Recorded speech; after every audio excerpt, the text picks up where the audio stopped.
This episode contains discussion of child sexual abuse, which could be triggering to some viewers. Help is available by calling or texting 988. Kids got PTSD because of what he witnessed when he was, 2 and 3 years old. And, that's what led us down this road. We knew that there was going to be a different path for him compared to the girls. Families are often desperate to get help and support. They love their children. They want them to be whole and well, but they don't always have the answers. And that's where, unfortunately, the system has to get involved in one way or another. Diversion is this really special opportunity to make sure that only kids that really need to go into the criminal justice system go into it. One size doesn't fit all. Give the authorities the leeway to evaluate a kid on a case-by-case basis. Philosophies around juvenile justice have changed in South Dakota, but resources are still limited. Trauma and juvenile justice. That's tonight's South Dakota Focus. This is a production of SDPB.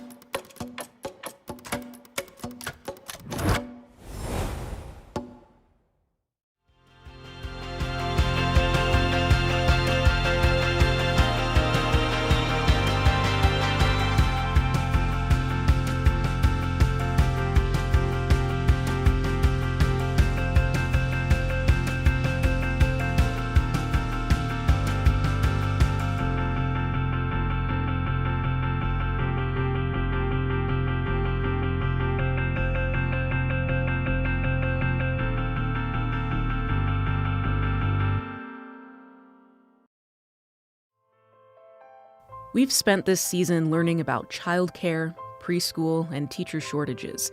And during these conversations, there's one topic that's come up over and over. Experts are seeing a rise in antisocial and violent behavior. It starts as young as preschool.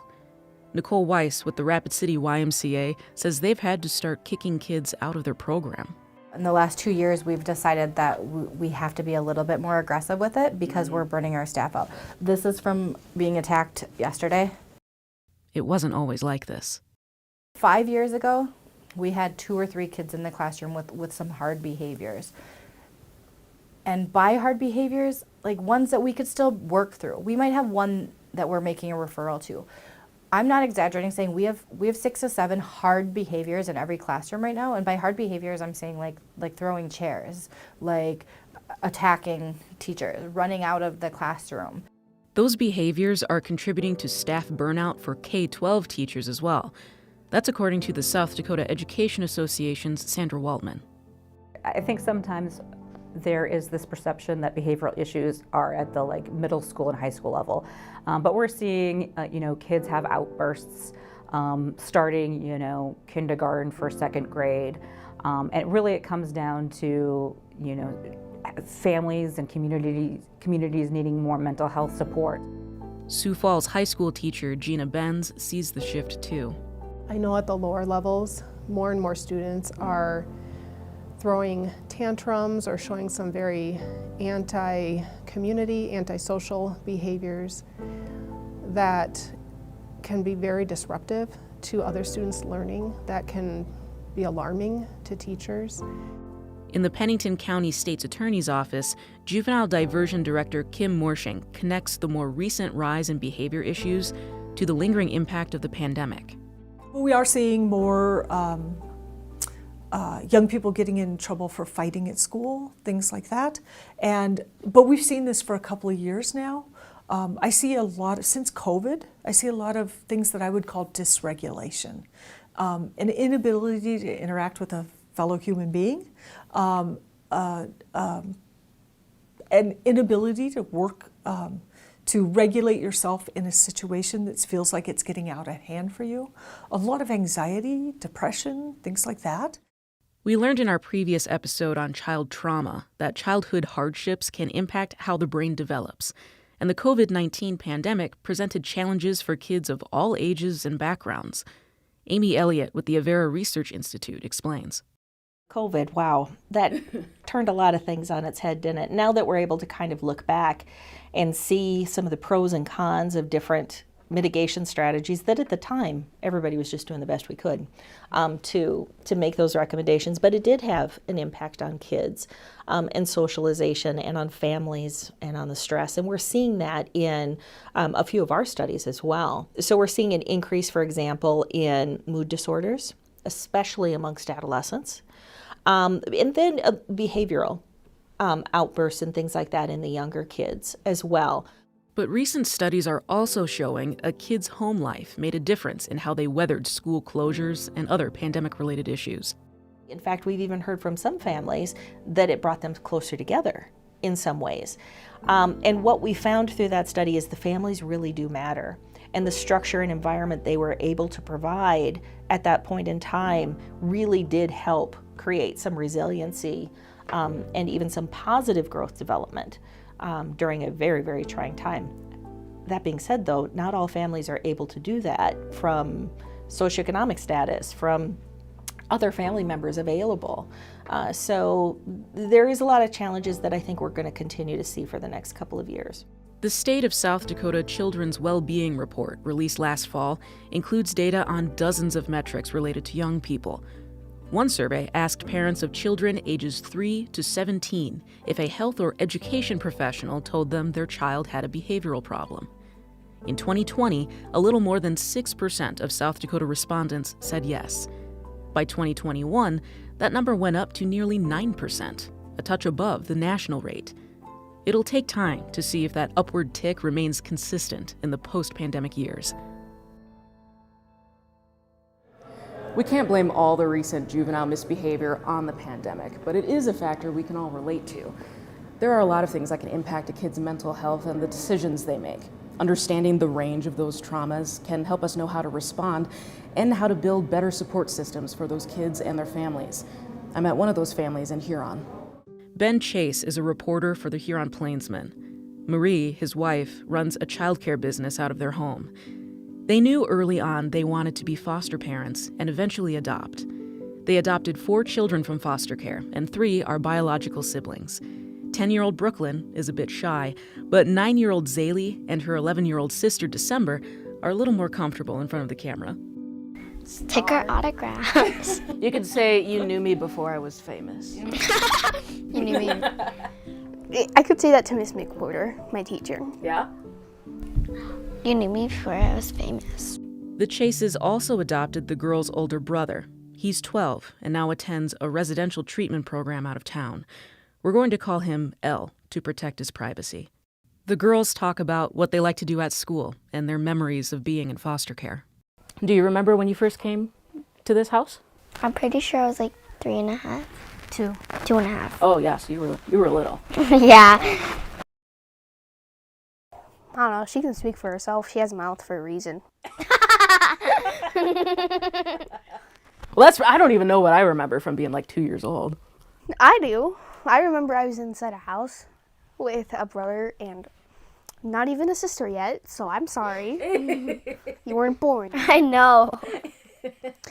And so, like, it was terrible because, like, our mom wouldn't feed us. She wouldn't do anything. When Ben and Marie Chase first learned about the siblings, they knew Elle would need more support since he had clearer memories of his birth home. So we said, we should at least get him started with some sort of therapy. And he went in and the counseling worked really well for him. Elle was treated for post-traumatic stress and ADHD, and he seemed to be doing well until they found him sexually violating another child. Would have been October of 21. One of Marie's daycare children, he violated on. And we caught it and saw that there was something going on and caught that, and we got the police involved, we got DSS involved, made sure, we weren't hiding anything there. Part of Marie being allowed to continue daycare stuff through the DSS review on things was that he needed to have a behavioral program set up so that he could kind of earn that ability to be not so much unsupervised, but to be minimally supervised with daycare children around. And so we worked toward that, and it was in the process of doing that that he really started to fight against that, and eventually really fought against being in the house. Over the next several months, Elle's behavior got more destructive. Kicking, punching, starting fires in his room, self-harming, and threats against the rest of the family. The Chase family needed options, but between Elle's young age and the severity of his behavior, they had limited options. Well, and it was 9 when it started, and that was the big issue. 9 years old, you couldn't find anywhere at 9 because you can't even charge it as anything because he was only 9. But if he had been 10, they would be able to charge something. And it wasn't for lack of turning stuff over to police.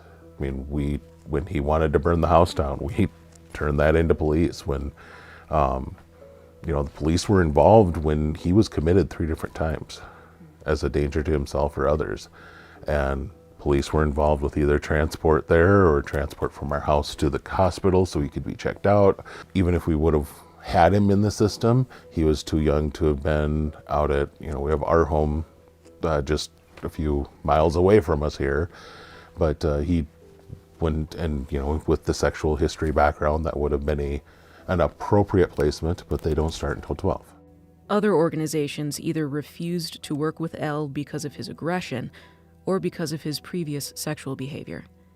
The Chase family maintained contact with the Department of Social Services throughout the process. At one point, the family faced an unthinkable option. The thing that we ran into multiple times, which frustrates us still, and we've talked with other foster parents about this and other adoptive parents, that we were told, well, if you guys give up your rights to him and he's back in the system, we can do different things with him. That was not okay in our book. We were not going to do that. Well, that's our son. Yeah. A, he's our son, and B, who's he gonna work to get better for if we were to terminate, but that he's our son. Another option was a residential treatment program for kids with emotional and behavioral problems. Eventually, a spot opened up at Aurora Plains Academy in Plankington. It's a privately run facility owned by a corporation based in Wisconsin. It offers treatment for mood disorders, sexual abuse, and other issues for young people. It's also been the subject of complaints for its treatment of residents in the past. But for the Chases, it was the best option available for their son and the rest of their family. My mom had taken our kids, the other 3, and Zaylee made the comment to her as she was driving them back into town to us that, I'm scared he's going to kill us. She's at that point 7, having to think about the idea that your brother is going to kill you. The Chase family knew their son would need specialized support for his traumatic past, but they couldn't have predicted the severity of his behavior or how difficult it would be to find the level of support that he truly needed. Tiffany Petro is the Director of Child and Family Services with Children's Home Society. It's a nonprofit that offers residential treatment for young children and other resources. We're seeing higher levels of violence in the cases that are getting referred for our services here. When I tell her about Elle's story, she's quick to dispel a common misconception about children who act out sexually. Children who have been sexually harmed, whether that's by another youth or by an adult, are no more statistically likely to go on and reoffend themselves. Often society wants to jump to, they must have been abused themselves, or if a child was a victim of sexual abuse, that they're going to then become a perpetrator of those sexual-based crimes, and that just doesn't hold out in the research. Instead, she says there's a stronger correlation between sexual abuse and witnessing other kinds of violence in the home. There's a shortage of mental health professionals in South Dakota, but there are even fewer who tackle child sex abuse cases. We know from the research that keeping children in their communities, connected to their families of origin, connecting to resources, that's going to be the most healing path possible. But when you don't have an outpatient counselor or the need is more severe, then we have to look at inpatient residential treatment. And I think we maybe have one facility in South Dakota that really excels or has, the specialized skills and staff to take these type of youth. And unfortunately, a lot of our youth end up, the higher level of needs that they have, they often end up getting placed out of state. That was another possibility for Ben and Marie Chase's son before the spot opened at Aurora Plains Academy in Plankington. Kids got PTSD because of what he witnessed when he was, 2 and 3 years old. And, that's what led us down this road. We knew that there was going to be a different path for him compared to the girls. There's not one organic orientation point for these types of issues, but we can certainly start to see a pattern about how adversity in those early formative years starts to play into those negative and sometimes illegal activities later on. The impact of childhood trauma doesn't protect young people from facing the consequences of their actions. In South Dakota, juveniles can be charged with offenses starting at age 10. During his time as state's attorney in Jones and Haken counties, Attorney General Marty Jackley handled juvenile cases. I think every case needs to be evaluated differently, both the juvenile and what their history may be and how their grades are, what their home life is. Those are all considerations that play into that. That nuance hasn't always played a role in South Dakota's approach to juvenile justice. Former Governor Bill Janklow made no secret of the impact his time in the Marine Corps had on him as a young man. He applied a similar philosophy to juvenile delinquents, giving the state's Department of Corrections the authority to place juveniles in boot camp-style detention centers in the 90s. But that approach wouldn't last. Really, since the Gina Score incident, there's been a movement of the state away from that. In 1999, a 14-year-old girl named Gina Score died of heat stroke during a forced run at the girls' facility in Plankington. It made national headlines and brought increased scrutiny to the extreme treatment methods. Janklow maintained the boot camps worked, but by the following summer, the girls' facility in Plankington had closed, and detentions in the remaining boot camp in Custer dropped year by year. By the time Dennis Dugard was in office, South Dakota had the second highest youth incarceration rate in the country. Governor Dugard presented his rationale for juvenile justice reform in his 2015 State of the State address. South Dakota's juvenile violent crime arrest rate is 1/3 the national average. So we've got a violent crime rate with juveniles 1/3 of the national average, and yet the national average, we're the second highest state in the nation for locking up or putting juveniles in the hands of the Department of Corrections. Our juvenile incarceration rate should encourage us to act, but another encouragement is cost. At that time, Dugard told lawmakers juvenile detention programs cost anywhere from $41,000 to $144,000 a year for each participant. Treating children at home was both more effective and less expensive to the state. So this leads to a couple of obvious questions. Are there youth sent to the Department of Corrections who could be better served in their communities? And can we save money and hold youth accountable while keeping more of them in their own homes? The policy initiative resulted in Senate Bill 73, which became law in 2015. It established sentencing protocols that prioritized residential treatment for more severe offenses and expanded diversion options in an effort to keep low-offending juveniles out of the criminal justice system altogether. Youth incarceration went down as intended, but local services couldn't keep up with the new demand. I think it was very well intended, and we've seen some positive effects from what was done with Senate Bill 73, but again, there needed to be some additional funding that didn't come. Some of it's come now. There needed to be, I think, some more tools in the toolbox for educators as well as for law enforcement in the court system for those troubled kids that we're still not ready to throw away yet, but are going to perhaps need some more supervision. Some felt the reform carried too few penalties for repeat offenders. Lawmakers made adjustments to the Dugard-era reform during last year's legislative session. It's kind of a 3 strikes over a 12-month period. It originally was 6 months. Over a 12-month period, then there can be some additional consequences. I've never been in favor of a 3 strikes rule or a 5 strikes rule because, I think when it comes to juveniles, you need to look at what is their history. Have they been good? Did something change in their home life? Is there a divorce situation? Is there perhaps some mental illness there? I think you have to look at all of those factors, and you don't do that with a numbering system or a 3 strikes law. State-run detention centers are a thing of the past for now. The Star Academy in Custer closed in 2015. It was the last vestige of the Janklow-era boot camp approach to juvenile reform. While he understands the reasoning, Jackley thinks removing any kind of state facility is an overcorrection that lands more serious offenders farther from home. We used to have a facility in the state that was designated for those kids that the parents weren't working, the education system wasn't working, and they had really surpassed the low level of what the law enforcement and the judicial system could do. So at this point, we don't have that available through the Department of Corrections, or not like we used to.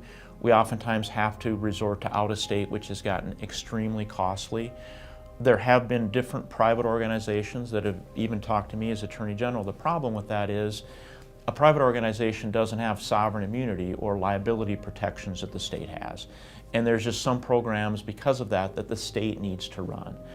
With attention on the construction of new adult prisons, it's unlikely a state juvenile facility will return anytime soon.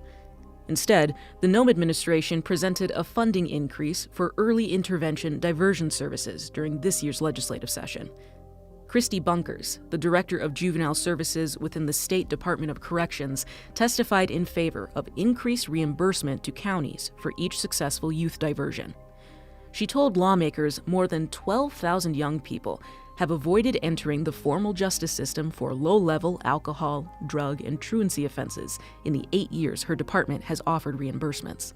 We know that one of the greatest predictors of adult incarceration is juvenile incarceration. And this bill aims to prioritize public funds for proven programs that reduce offending and support our next generation rather than putting them on a path towards the adult criminal justice system. Pennington County State's Attorney Laura Retzel also spoke in favor of the funding increase. She started her career as a juvenile prosecutor more than 25 years ago. The decision about whether a young person should go into the criminal justice system is something that I'm really passionate about, and I just very strongly feel that not every young person should go into the criminal justice system. And diversion is this really special opportunity to make sure that only kids that really need to go into the criminal justice system go into it. And the reason that's important is because statistics have shown that once a kid goes into the criminal justice system, they usually don't get out of it. The Pennington County website lists offenses like shoplifting, truancy, and disorderly conduct as typical diversion-eligible offenses. Diversion will often include some kind of counseling or class instruction to address the root cause of behavior. That's especially true when drugs and alcohol are a factor. Retzel says many families can't afford those services on their own. Even online classes can be really expensive. You know, some of them are $300, $600 to do online classes. Well, I can't tell a kid, all right, I want you to go through diversion, but I want you to take a class where you're going to learn how to make better choices. And it's going to cost you $600. Well, that family doesn't have $600, so they can't complete their diversion because they don't have the money to. Like that, they can't fail just because they didn't have the money to do it. In 2023, Pennington County saw 669 young people enter some kind of diversion program. 87% completed their program successfully and avoided entering the juvenile justice system. When you look at how much money you would spend to incarcerate an adult in a prison, it doesn't even begin to compare. If we can do early intervention on a young person, and that eventually leads to them not going to prison as an adult, I mean, it's just such easy math. Lawmakers agreed and passed a bill increasing the state's reimbursement rate from $250 per successful diversion to $750.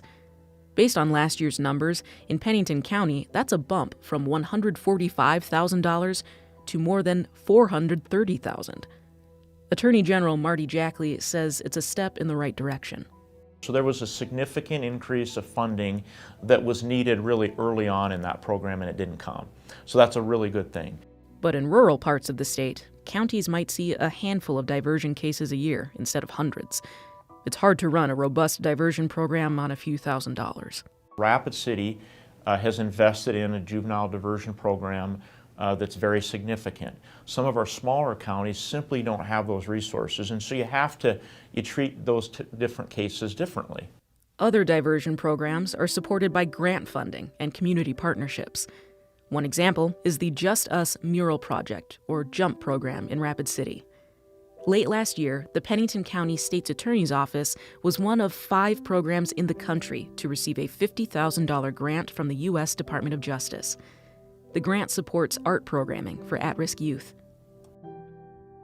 Young people serving time at the Regional Juvenile Detention Center design the murals. They're painted by juveniles working through a diversion program. The 3 completed so far are on display at the Dahl Art Center in downtown Rapid City. Kim Morshing, the director of diversion for Pennington County, says the grant application came after the success of previous arts programming. We had incredible outcomes, like shockingly incredible outcomes. Like there were people who never got into trouble again. We never saw their names again. It meant a lot to young people to create an idea and put it on a canvas. People who don't identify as artists now saw themselves in an entirely new light. And we had great outcomes. So we're hoping, we'll be keeping the data, and we're hoping for the same things. The grant program will last through next year and support the creation of 17 murals with the help of hundreds of young people. Morshing knows not everyone is sold on these kinds of programs.